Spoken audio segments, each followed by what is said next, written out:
Yeah, man. I absolutely loved the character. Like to touch on a little bit before sort of some of the more serious stuff, the comedy in this was pretty great. I was totally enjoying it. Yes. The whole way, even from the start when you said like the first snap of him is his back and he turns around and gives us like this cheesy smile. And you're like, yes, this is going to be fun. I noticed from that point, from then on, this is going to be a fun one. He's wearing I think it's Abibas jumper, Adidas, and he thinks that it's fake. He thinks his one is real. And I think I wrote them down. He had another one which said low cost and another one that said Poma.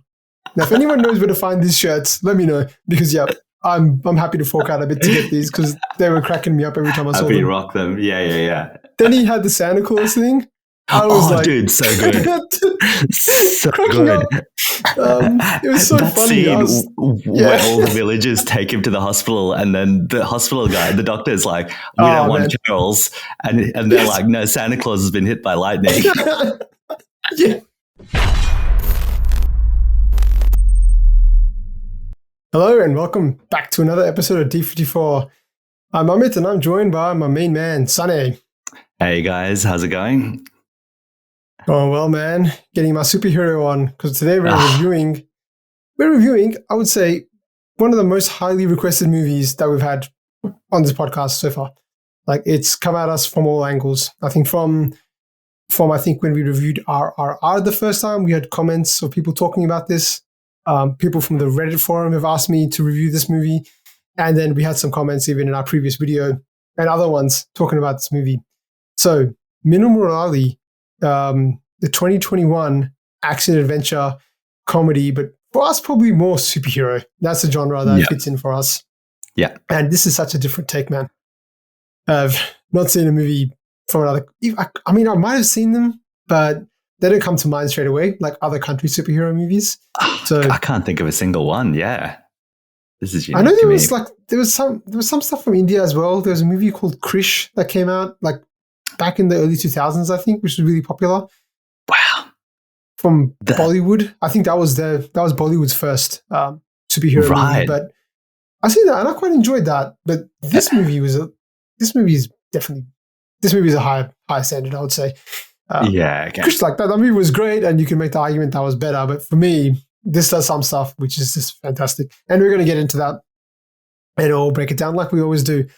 But before we do, man, I'm going to give a shout out like we did last time in our Malayalam review. A big shout out to my main man Ken Adams because I had a great conversation with this guy on the comment section on our last video. So if you listen to this, do drop us a comment because we love talking and engaging with our fans. But gave us some really good trivia. So really looking forward to talking about that a little bit later about this movie, which I couldn't find even anywhere else on the internet. So, yeah, that's really legend Ken. Insights. Yeah.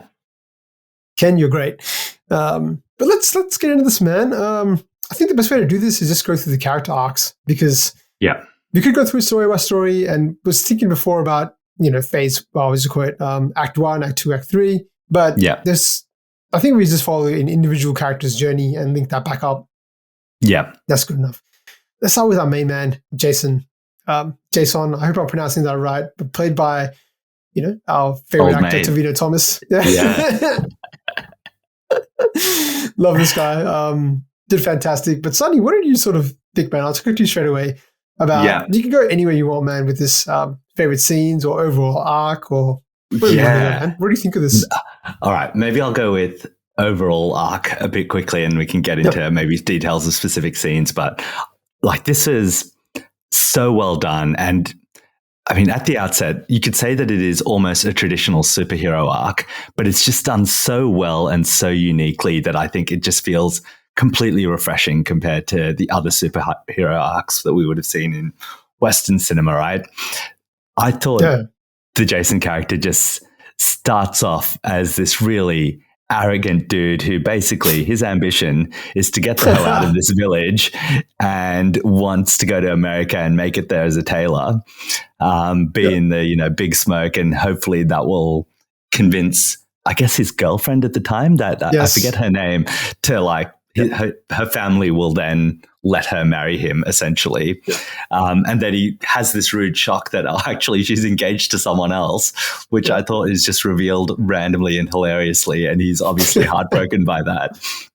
But it starts in that very kind of unique way of, here's a guy who's young, self-absorbed, focused on himself, wants to do kind of great things in the world and kind of do big things, I guess.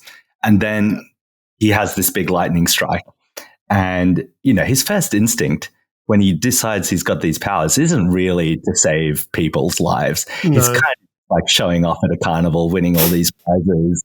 He's like, and tap, I love as well. Which one?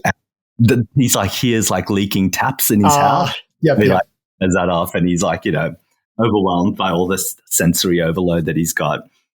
But then he has this kind of really sweet relationship with his nephew, right? Who introduces him to. Love that. Yeah, I love that. Love that. Some of the best banter in the entire film and most entertaining parts. Yeah.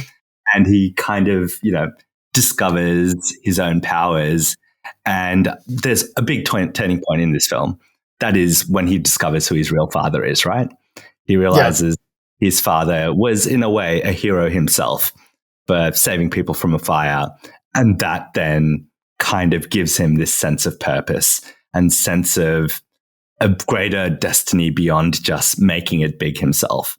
And that's kind of this great superhero arc, right? Because he goes from self-absorbed young man to some guy who's abandoned his own selfish desires and now wants to commit his life to saving and helping the community. So I just thought this was a beautifully done arc. Tovino Thomas is just a completely charismatic dude. The first time he's on the screen, you're immediately just smiling, right? Yeah. Like he's so charming. He's got this naivety and innocence to him. You can't dislike him.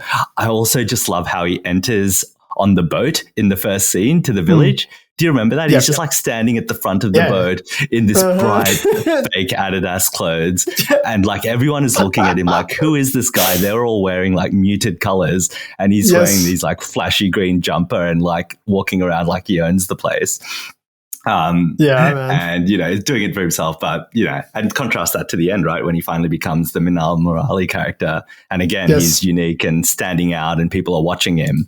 But he's kind of abandoned and lost that selfish, ego-driven part of himself and become, a man of the people and a symbol of hope for them. So, look, man, traditional superhero arc, but done so well and with such love for the character.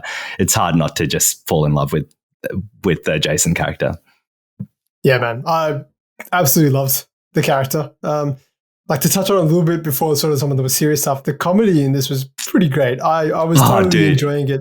Yes, the whole way, even from the start when you said like the first snap of him is his back, and he turns around and gives us like this cheesy smile, and you're like, yes, this is going to be fun.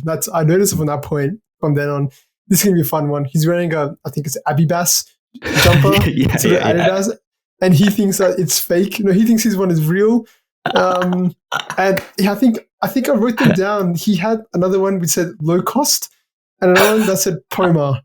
Now, if anyone knows where to find these shirts, let me know, because I'm happy to fork out a bit to get these because they were cracking me up every time I saw them. Happy rock them, yeah. Then he had the Santa Claus thing.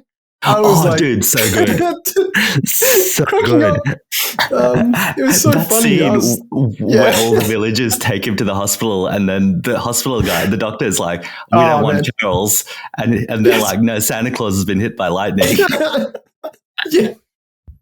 So good, man. Hilarious. And you're right, the whole relationship with his nephew was so endearing and so touching. That was normal. Like, I always get a bit worried when they have kids in movies because kids sometimes can't act as well and things like that, or they're just there for like emotional, an emotional reason. But this guy was like a sidekick, and it was beautifully done. I love that. Like their relationship was completely like parity between them. They're like equals almost. Like the kid's educating him on his powers and like American comic books and stuff. And Jaison is listening to him genuinely and like trying to figure out his abilities. I thought it's amazing. I also love the reference to like Marvel comics in that. Like he's talking about like in DC, like he's talking about Superman and Batman and that they're basically keeping America safe at the moment. They're the only things keeping America safe. I found that hilarious.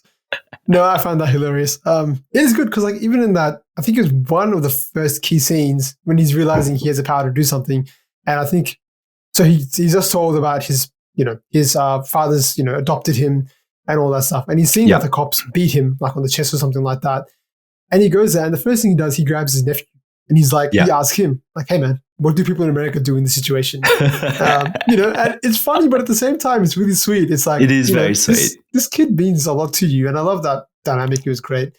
Yes. But some of the scenes were just so good, I think. Like, I touched on a little bit about just that scene itself. I think it was the first real fight scene when he goes to the carnival in like the bird outfit. Oh, dude, so good. I mean, I cracked up because it's definitely done on, that scene in particular is done with a comical sort of tone. When he sort of runs up to a guy, he runs up to the cop, the head of the town, and he just punches him. And he just while he's got the coconut drink. Yeah.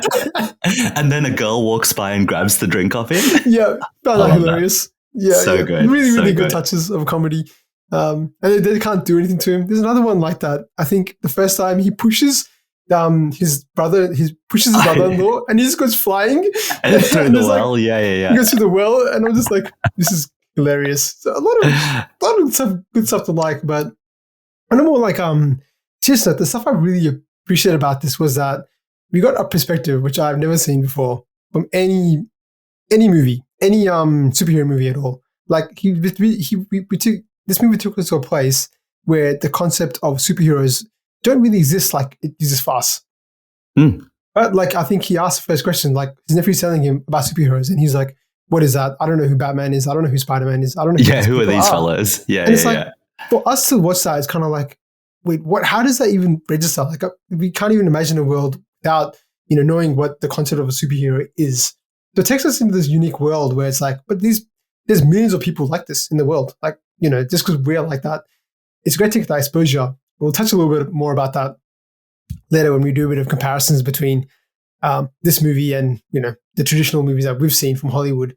Man, the arc was just really good, and it was emotional at the right times. Like, his arc was genuine. Like, it was like, selfish reasons for doing everything. He's kind of a center retention guy. I love the father character as well. He's in there for key scenes, but I think there was that one crucial scene when he I think he confronts the character Dasan is his name. Darshan, the guy who's working with him. And like, he confronts him, and his dad pulls him up and says, look, you can't be doing that to him. We saw you as a son growing up. Yes. That was actually an excellent scene. Yeah. Because he's entirely self-absorbed at that point, because it's his money. Yeah. It's his ticket out of the country. Yeah. He doesn't know that this guy has stolen it. So his granddaughter could have a life-saving surgery, right? He can't even see it from that perspective. Yeah. Not at all. And he just talks some sense into him. And like, I like that. There's a lot of appreciation between the family, and it was like everything was done nicely and done. It's a way, this movie feels like everyone can sort of appreciate and enjoy it. It's the kind of inclusive movie that I really like. I think people that don't like it might not like it for some stylistic reasons, but I think the general message it's trying to tell is one that we can all understand. And it's sort of, it's nice to see that kind of stuff. But I don't see that as much anymore.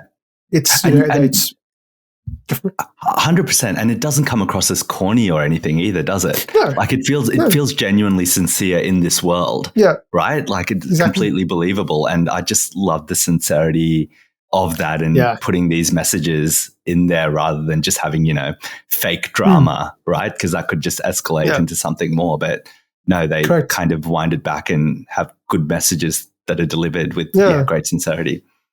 Now, sincere is the right word. I think that's what it really feels like. It's all really sincere. And I think a lot of it, like, credit has to go to Tovino Thomas, I think, because like, he just portrays that role, the balance so well. I was just being so like this, naive is a good word you use. Like, he doesn't know more. He seems like he's too self-absorbed. But he has the same, he's so likable that it's kind of hard to root against him. There's even like there's like this small scene where like something drops and he kicks it back, and he just does like this it's like this face, which is like, like, I'm so cool. Like, yeah. He knows he's cool. Like, when something at the hospital, right? Yeah. And I also think he's really good at like balancing the arrogance with the vulnerability as well. Like, he's a very confident dude, but he's pretty heartbroken when that girlfriend of his kind of dumps him or whatever, and he's insecure about himself. And I think he's able to do that bravado / vulnerability really well, which means like you automatically like him. And he was able to do that in the last movie we reviewed as well, because again, there he was this big, flashy, kind of confident dude, right? But yeah.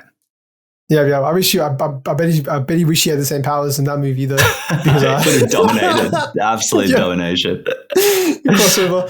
But yeah, man, I really enjoyed his arc, and towards even the he does find himself in the end. Basically, I feel he's found, he rejects not going to America in the end. He wants to be there for his people, and I think that's really nice because I think there's a scene where the nephew is kind of like he's trying to implore him to be like, we have our superhero now. It's you. And he's like, I'm not going to stay here. I'm going to America, going to join them. And he's kind of like devastated. He's kind of like, but we need someone like you. You're not here. No one's going to be there. It was nice sort of, turn around for him to realize that, about community. Again, one thing I loved about this movie, not particularly about this character exactly, but the scale of it is so small and so intimate. Yes. Again, such a nice, you feel like you can relate to some of these things happening around them, even though it's a completely different world to where we are. How we sort of live our lives, but just the small scale of it makes you just feel like you can relate to each character and their struggles. 100%. So I just, liked a lot of what he did. I liked the storylines. But I think we can probably do a good transition then towards the next character who I thought, you want to talk about developing a villain. Man, this was impressive. Seriously. This guy stole the show in my view. Oh, yeah. I was really finding it hard to balance which one was doing it. But Shibu, played by Guru Somasundaram. Now, I'm sorry if I butchered that name, but Shibu was incredible. His character arc, and again, we just talked about Jaison for a second there. The contrast between him and Shibu played so well. Like such different worlds, such different characters. Yeah. Yes. Like last time, man. What do you think about his arc, or what do you think about his scenes, man? What do you think about this guy? Yeah, in terms of the arc, I thought what was really well done, obviously it was great that their stories was told in parallel, right? One guy kind of becomes a superhero, one guy becomes a supervillain. And this must have been done previously. I just can't remember the last time a story was told like this. Like, I mean, maybe not in the same way that they get the same powers, but following two characters that go wildly divergent paths. I just can't remember this happening before, and it's incredibly creative. This one point, I don't think it's, because the thing is, I was thinking about this. I was thinking about what villains are actually this well fleshed out. Like this villain is so well fleshed out. Like, I don't know, you might want to go to Thanos or something like that from the Avengers. But again, like, because those things are so high level, they're hard to relate to. Like, true. I want to save the planet by, destroying half of it to save resources. It's not even relatable for someone like us. It's way beyond. The ones I could think of, there was some, like, maybe Killmonger. He had a few of those kind of things like that. With, people, but they didn't flesh it out nowhere near like this. And it was nowhere near as much as this. Personal. I think that's right. His uncle might have passed away or something like that. But this took you right there and followed the actual journey. It wasn't like scene or two. That's right. The full path. And what I loved was they kind of start in a similar position, both of these guys, right? But society is kind of doesn't take them seriously. It's worse in the case of Shibu. Like, he is literally downtrodden. People treat him like some sort of trash or freak, right? Because something happened to his mum and his father ran away. And he is, at the workplace, at the coffee shop, he's, yelled at and hit and stuff. So he is just a dude who's been downtrodden his whole life. Tovino Thomas doesn't have it that bad, but at the same time, people don't take him very seriously, right? Police, will beat him up, screw over his passport application and stuff. No one thinks he's very kind of high in the social ranking. That's why the police boss doesn't want to marry his daughter off to him, right? So they start in a similar type of position. But then circumstances, sometimes not even of their own doing, particularly for Shibu, puts him down this other darker path, right? It is just such a well-told story. I mean, where do you begin? In terms of the love story that they flesh out here, obviously the main motivation in this guy's life, right? And all he wants to do is be with this woman who he has loved for over 20 years. Right. And he loves her and now she's come back to the village and he wants to have his chance to be with her. And he doesn't care that she's previously married or with someone else. The guy doesn't care that she's got a child, right? These are things that might be taboo in parts of Indian society, right? Like, this is a woman who's, had a child, single mother, no one wants to be with her. No, this guy does not care. He loves her. He's wanting to support her. Even the first proper use of his power is to rob a bank so that he can get money to give his daughter, Asha, or I forget her name, Usha, I think. Usha, is her daughter life-saving surgery, right? There's no maliciousness there. It is literally because he loves her. And despite all of that, it's society that is telling him, no, he can't be with her, that is constantly kind of beating him up and beating him down, where she eventually comes through and she's like, I recognize the value of you as a man and that you truly love me. And then, we know what happens right after that, right? She is in the house with him and the mob comes. Yeah. But this guy is a guy who's motivated by the right emotions, i.e. he just wants to love this woman. He doesn't have any grand designs to use his power to take over the world or anything like that. And you genuinely see how he is a victim of circumstances sometimes. The things he does are all to be with Usha. Yes, he kills people, but they are people who are disrespecting him and kind of taking him away from his ultimate goal, I guess, which is a noble goal. But it's a really interesting theme, isn't it? To want something so much that you're willing to do something bad for it. Like that's kind of what it is, right? In a way, Jaison wants things badly as well. He wants to go to America, do his own thing, but he doesn't go down that path. Whereas Shibu, he's so single-minded that this becomes an obsession for him and he's willing to sort of kill. And I don't know, I found that a really interesting concept because love is a great emotion, but it kind of also spills into this single-minded pursuit that leads him down this really dark path. Yeah. And, as soon as the lady and her daughter dies, that's when he completely snaps, right? He just goes like, I'm going to destroy everything and cause this village as much pain as it has caused me. It was an amazing arc, man. Like I would even struggle to call him a villain at times. He does bad things, but there's always a degree of empathy I have for this character because he is a victim of circumstances sometimes that are beyond his control. Yes, he responds badly, but it's kind of love that is motivating him. So even till the very end, I'm kind of like, this is just a guy who's had a really bad run of things. And the acting is great, and we can get to that later, but you go for it as well, man. I've talked a lot on that.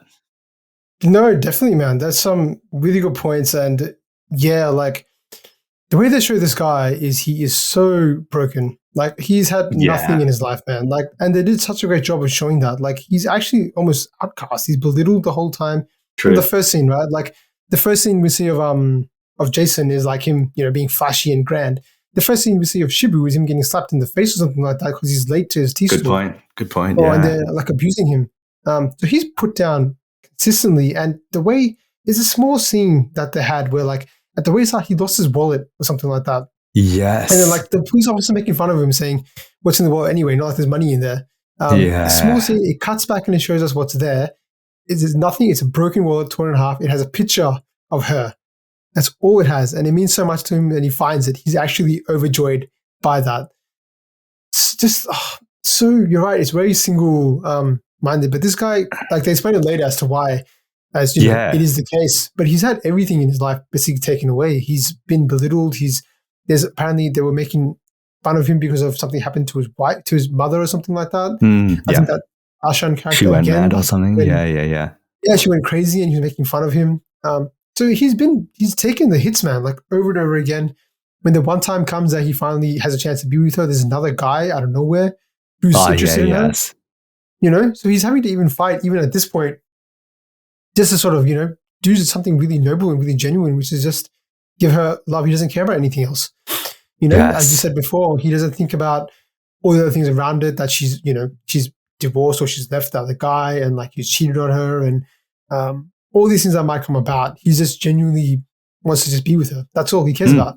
Yeah. And he's so broken, he doesn't have any confidence. He's sheltered. He can't do anything at the start until the lightning bolt hits. and then he starts to develop like, okay, he has something, So I thought his tale was, while the comedy wasn't there at all, it was definitely a much darker story. The contrast between him and the fact that they were parallelly worked brilliantly, because like it is overall a lighter tone movie at the start until it gets serious, and then it gets serious. Yeah, the second half of this film just kind of ramps up. Yeah, man. And it's completely engaging. Yeah. It really does. Like it's the writing to write this villain is great. Like you're right. It's always great when we have a villain and we can't even sort of distinguish whether they're a villain or not, Like it's a question mark. And then that stuff he does, like I think the first time he uses his powers in public is defending her because the other true. Yes. Is like holding onto her. Kind of, so his rage is like building up so much that he can't contain it, and he just threatens him. But he doesn't kill him. He tells him, "Look, just leave and don't ever do this again." Yeah. So he doesn't hold back. Then he gets abused to his face by Dashan. Then he steals money for a good cause. So it's a lot of moments, and then at the end, like I don't know how is he not gonna completely go crazy? Because like that scene is, my God, that scene is unbelievable. The one where he's in the house and he's just, for maybe 1 minute or less, he's finally achieved everything that he's wanted to get for all this time. 28 just pure years. Joy in his face. Yes. Yeah.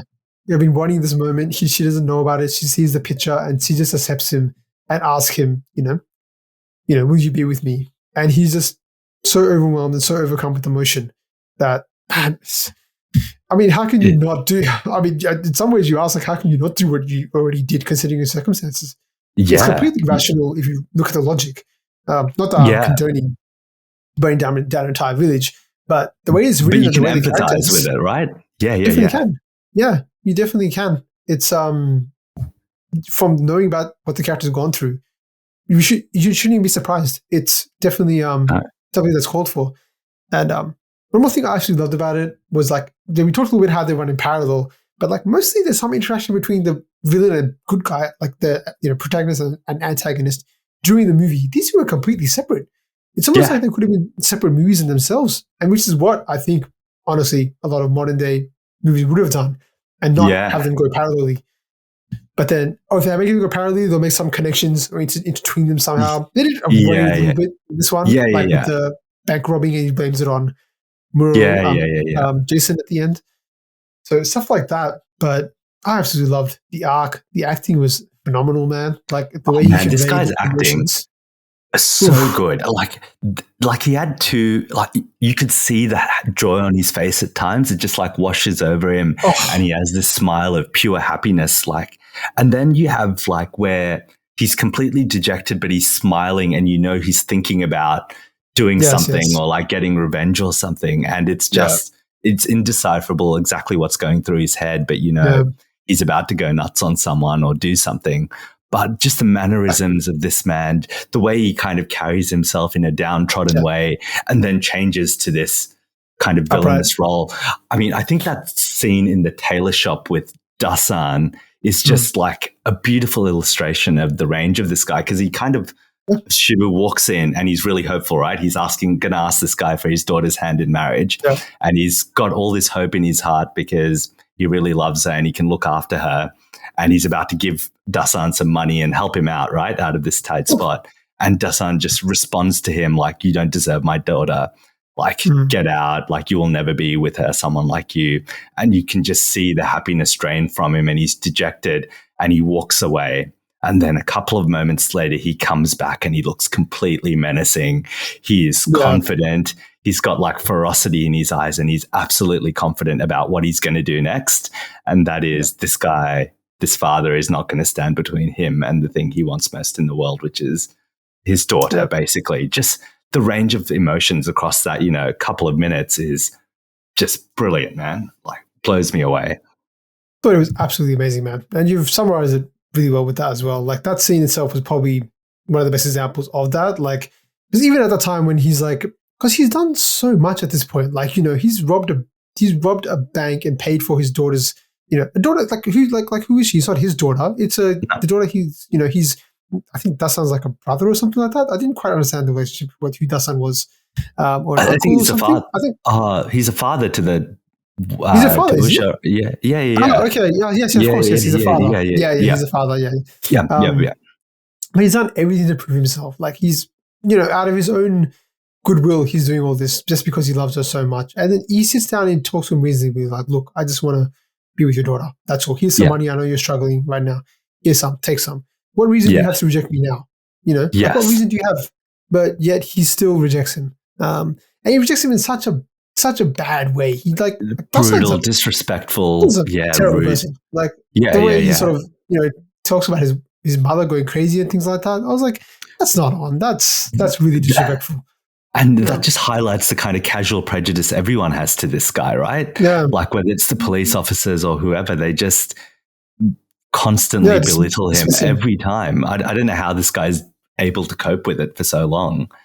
Yeah, he's just contained it. And then, I guess, the end scene is where it sort of all blows up. And, I think they did a really good job of, we can talk about, I guess we talked about the characters, and I do want to talk about a little bit about, before we talk about the end, let's talk about the supporting characters, because I think they deserve some shot.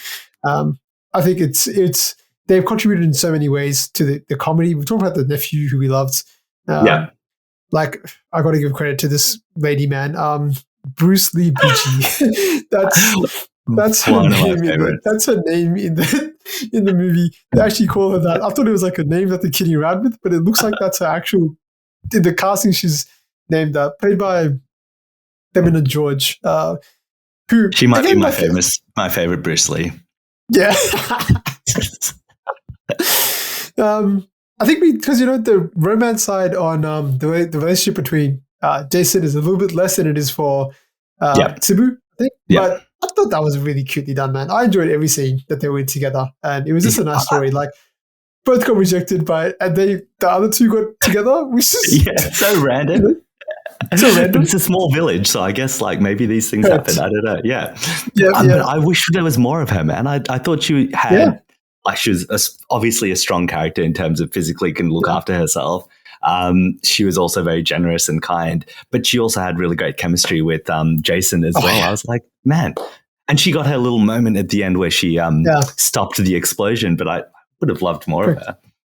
Oh, definitely. Like, I think the first time we see her, again, talking about intro scenes, she's kicking, the guy, what's his, Anish, he kicks him through the door and just out the cracking up, like, they did a great job, and she comes out, and they call her Bruce Lee, and I'm laughing.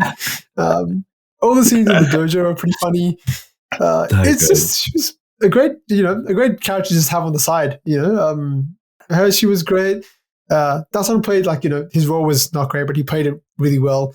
The cops, all of them were sort of pretty good. I really liked the cop. The head of the police was, I thought, pretty funny. Like he was obviously a dislikable dude, but him and the banter between like maybe the second in command when they're trying to figure out who Minnal Murali is, and he comes up with this insane plot that he's like a terrorist from Iraq or something intense, and the police chief is like, that's definitely, like, he believes this really convoluted story, and then the other cop is like, nah, I reckon it's Jason, and they're like, nah, can't be that. I just loved the banter, man. No, that was a piece of comedy. I don't know who that guy was, and I'm not sure who he played. Kind of lanky looking smaller dude. He was a cop. I'm not sure what the relationship was, but like I think because he heard a word, I can't remember the word, but and he matched that with like some part in Iraq. And I was like, this guy's thinking it's like a terrorist activity when everyone else sort of thinking it's not. That small scenes like that just break it up and just sort of give you like a good laugh. It is great, man. Fantastic job. I really love the supporting cast, man. And even Usha is like, she's pretty like, she doesn't say very much, but you get the feeling of someone who's really beaten down by life as well. And who has gone through a lot, right? Not a whole lot that she's saying, but I feel like I had a strong sense of what she must have been, or like what she was going through at the time, right? Like life has beaten her down. Her father's kind of trying to force her to marry this rich guy so that she can be well off. I felt like she was able to do a lot with very little spoken words and was able to have such a big impact on the film without saying a lot. I think the thing that works, and after talking about this a little bit, what I've realized is basically like what's so important in these movies, and we'll talk a little bit about this later on when I compare it, but having dynamic characters that are different adds so much depth to a movie. Like we talked about, fine, they're centered around two characters, but, all the characters we talked about just then were completely different. Bruce Lee BG is completely different to Usha, but they're both contributive in their own way. The two cops have their own role to play. It's just great to have all that sort of complexity there, because you're right, Usha doesn't have much to say, but from her mannerisms, and she's kind of one-dimensional in what she's doing. Yeah. But you can definitely empathize with her and see the journey she's been on and how she's also discriminated. She's very noble. Like, I think she takes an opportunity. Like, I think when she says, like, I don't want to marry again. And then her dad, Dasan, tells him, like, look, this guy's paid for stuff, so I need some help here. But if you don't want to do it, don't do it. Then she herself comes out and says, no, I'll do it, until eventually she changes her mind later. But a lot of good stuff happening, man. So the whole, this movie is a great example of building really good characters throughout the entire movie, which you just follow along for whatever reason it might be. And just, I love that. That was really good, man. I enjoyed every single part about it. I loved it too. Man. It just felt like a real world with characters who were like designed with affection and care, and not just there to like, be again a device for a plot or just kind of ticking boxes, right? These felt like real people who had, and maybe we can talk about this when we get to comparison, but it felt like there were real stakes in this, right? Yes. Like your heart broke when, she eventually realized that Shibu is the person for them, and they had all of a minute together before it was all torn apart again, right? Like it felt, the stakes felt real here, whereas in other places, when you try and do something grander, you lose that connection to individual characters and the stakes. And it's amazing. It's amazing it felt so real and so grand, despite the intimate settings. It's a small country town, We're not talking about the end of the world. We're not talking about, an alien invasion coming, or some cosmic force, or some spirit entity taking over something, or a witch. It's literally just in a small town. And these small stories, which are so relatable. And that's why I just love that part about it. It was fantastic. But I think we should talk a little bit before comparisons, man. Just a small bit about the ending and the climax scene. Yeah. Because we sort of talked about the arcs without sort of touching on the final scenes. But in terms of just the way this is shot, I did like some of the action scenes. I thought they were done pretty well, pretty creatively. Again, it's hard to do, all credit to these guys for making a superhero movie in this overloaded superhero genre. That's there and still puts something together fresh in all aspects. But I like the fighting scenes between the two characters, and there were some good chase ones. The visual effects were like they were used to enhance the movie and not overtake the movie, I felt. Yes. But what do you think of the final sort of showdown and the fight between the two? Yeah, look, I've always got concerns about the third acts of action movies, and they never quite land. I thought this was pretty good, to be honest. Like, the stakes were huge. It seemed like the entire village had turned out to this carnival or this massive event. You had, explosions going everywhere, bridges burning. What I also kind of enjoyed was there were kind of multiple storylines going across this final battle sequence. Like you had the nephew there whose life was in danger. You had the Bruce Lee character discovering, all of the explosive devices that might go off and blow everything up.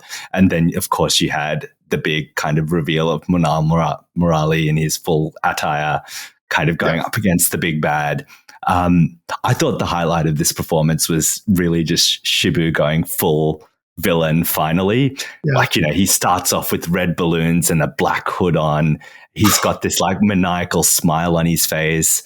He's got burns now from, the fire that had happened at his house, almost mirroring kind of the disfigurement or the, how broken he is inside is now mirrored in the flesh, right?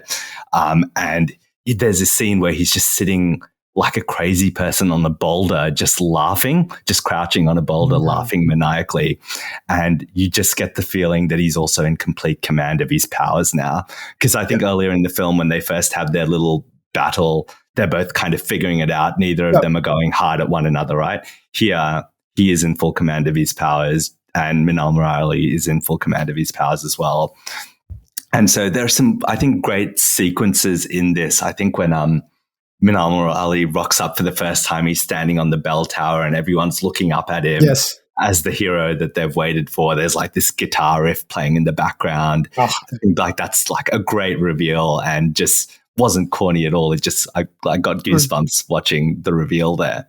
And then the look of hope on everyone's face, and then they have their big kind of fight at the end, which, was fine. I don't think it was, the greatest action sequences or, anywhere near as choreographed as, Dalamula or anything like that, right? It was a kind of straightforward goodie and baddie kind of action sequence. So, but at the same time, this probably didn't have the budget of a big action film, so you got to do what you can with CGI. So look, I thought it was as good as it could be, and I thought I enjoyed it.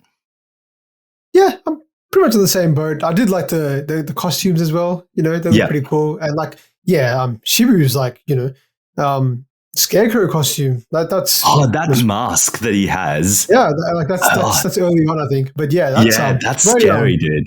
Creepy ass. Scarecrow and Batman. The guy. Scarecrow. Yeah.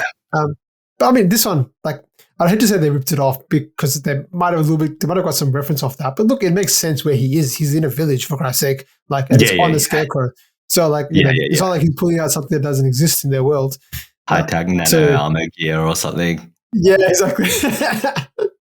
But yeah, I didn't mind the end scene. The only thing was, there was a bit of, I didn't really understand how this was going to end because they both have powers which are kind of the same. The powers are not so descriptive as to what they each have. Even though they have training montages, and they show them off every now and then. But I was kind of like, I don't really know who can do what, even at that point. Because again, I felt the superhero part of this movie was more like, it's there, but it's not really the focus. The story is so strong. It's the character. We don't need a superhero. We don't need a superhero ending for this at all. So I didn't mind it being like that. I was just more hoping for the conclusion of the stories that they had. And I think the purpose was for, look, I think, Shibu's character is basically like a tragedy. And, that's the only way it's going to end. Like, even for his own sake, man. Like, his own sake. Like, his 28 years has been waiting for this only thing happening, and now that's gone. What's he going to do after this? So it's kind of like it was the only conclusion, that he could have. Just crash and burn, just leave everything like that because there's nothing else you can live for. Yes, but I think for Jaison it was good for Minnal basically at that point to conclude, his sort of story arc and the legacy part about his father saving. Yes, a little bit forward, acknowledging that, growing from that. So I just sort of appreciate that more, and VFX and stuff like that. Well, overall, I didn't have any issues with the VFX during the movie. Even towards the end, like it was fine. It was shot in dark, but it still looked nice, which is always good. Which I'm always afraid of. But so the end, I think it's kind of a he just gets stabbed, and that's the way it's going to end. Kind of like okay. I said I didn't take away from the movie, but I think I don't know how else to close it. I thought it was fine. It probably for me the ending is not the highlight. No, that's right, and I think this is probably. I'd be interested to get your thoughts on this, but none of the action sequences were like wow moments for me in this film. Like they were good. They did the job. They told a story. And it was interesting, but it wasn't like watching Dalamula or Vikram where some of the scenes were just like memorable, right? But it goes to your point that maybe this is less about being a traditional superhero film and more about telling really great stories with characters who are superpowered, I guess. Yeah, I think so. The powers almost work more to serve like the growth of the characters, like especially in Shibu's case, right? Like it's more, that's more relevant. But I think, I did like the intro one, which I mentioned before with the bird costume. Oh, they were fun. Yeah. I think it was more fun. I think they could do the fun stuff pretty good because it's lighthearted. But I think with the serious stuff, it just wasn't really required. So I didn't expect much from it.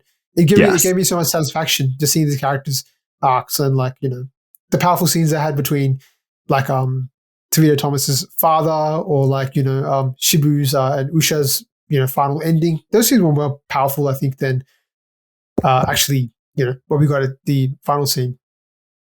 Agreed. Overall, I think we can definitely move on to do some quick comparisons between this and other movies. Before I sort of wanted to touch on some trivia and close out with that D-scale. But let's talk a little bit. We've mentioned it. We've been teasing it, man. Let's just talk about it.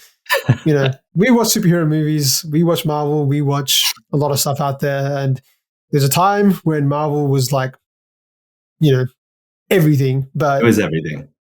Can't say that now at all. The standards have gone completely down. But what this movie does, I mentioned a few things, man, that I really like is the perspective they give us is completely fresh. And major criticism I have, I'm sure we'll talk about this more in probably greater depth when we do something more Marvel related, but like Marvel and Disney Plus and, Hollywood want to preach diversity all the time. Get a few, get a few people of different colors in the same room. There's diversity. Yeah. They've done how many Marvel movies now? Is it 40, 50 plus now? And shows, have we seen anything that's not the same perspective like this? Yeah. Taking us to a different part of the world and letting us to see things through different people's eyes and not an Americanized view of things. Yeah. Heroes exist beyond the Western world. And why haven't we seen anything beyond that? Like, I know they tried a little bit with like the Miss Marvel show, but it was so superficial and so basic that it didn't actually get you the culture. Like, this showed us the actual real life discrimination that Shibu faces and the trauma he has to go through. We saw the better life that Jaison wants to live and how he's dealing with his legacy of his father, but stuff that's cultural and that's more, that to me is diversity. Show us things that we are not, accustomed to. Don't just put stuff don't put different colors and different races into the same positions and call yourself diverse. This is actually diversity. This is what I want to see in movies. This is in superhero movies. This is what helps break it out. Like all this Easter eggs and cameos and bridging stuff together. It means very little when you compare it to a movie like this, which is actually doing the art of filmmaking phenomenally better than Marvel could even imagine. Like, how many villains we couldn't get through even one that compares to this story, which made us feel like this. Good point. It's ridiculous, man. Well, how about you? What did you sort of think about the comparisons?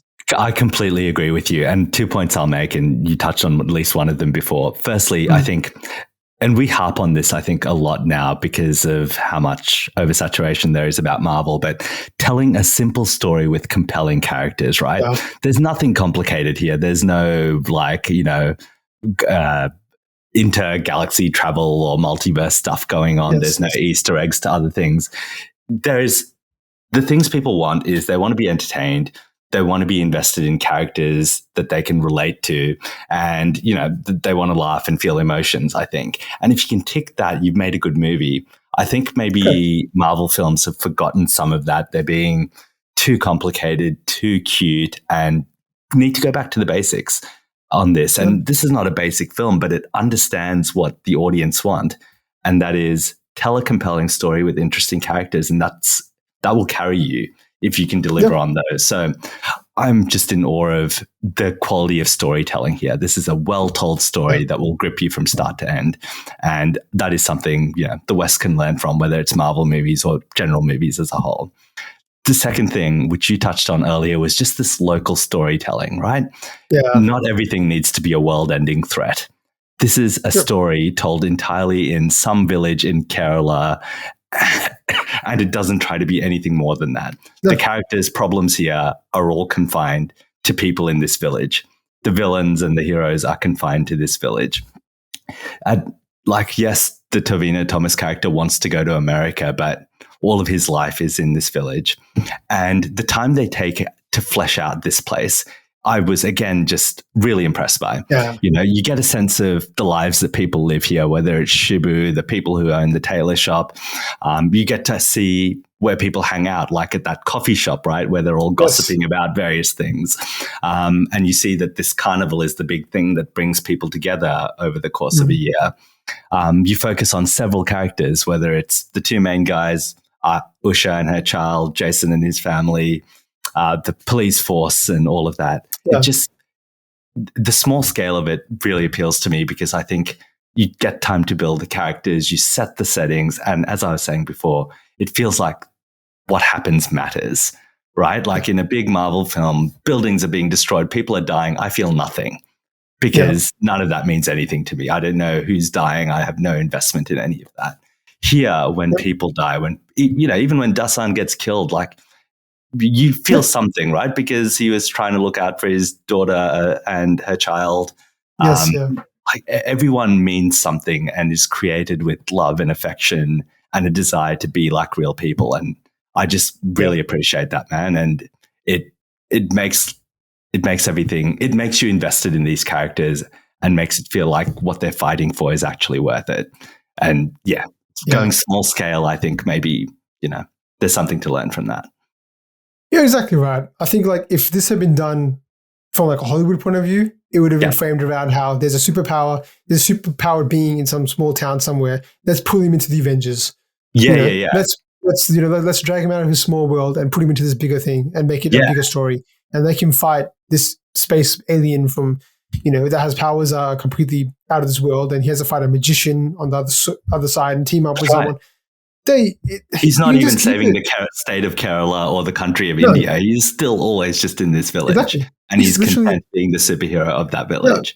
He's a superhero of people like, maybe a couple thousand, people. Like, obviously it'd be a large population because it's in India, but even still, the scale of it is so small. So, I mean, this was, in that way, it's just brilliant. And if you are a fan of superhero movies, then I would implore you to watch this kind of movie because like the comedy is dynamic. It's funny, actually. Like Marvel used to actually be funny. Now it's just like comedy is basically just goofs. Like I won't touch on that movie, Thor, but in terms of but in terms of just the way they do comedy is dynamic. It's at the right time and place. It's lighthearted at the right time. If there's any comparisons that I had watching this movie, I sort of felt it was kind of like the earlier Spider-Man movies. Like they had a bit of that. Yes. With that sort of small scale stuff, and there was less, the Sam Raimi's 1 and 2 and 3 kind of Spider-Man arc, and he had sort of similar powers.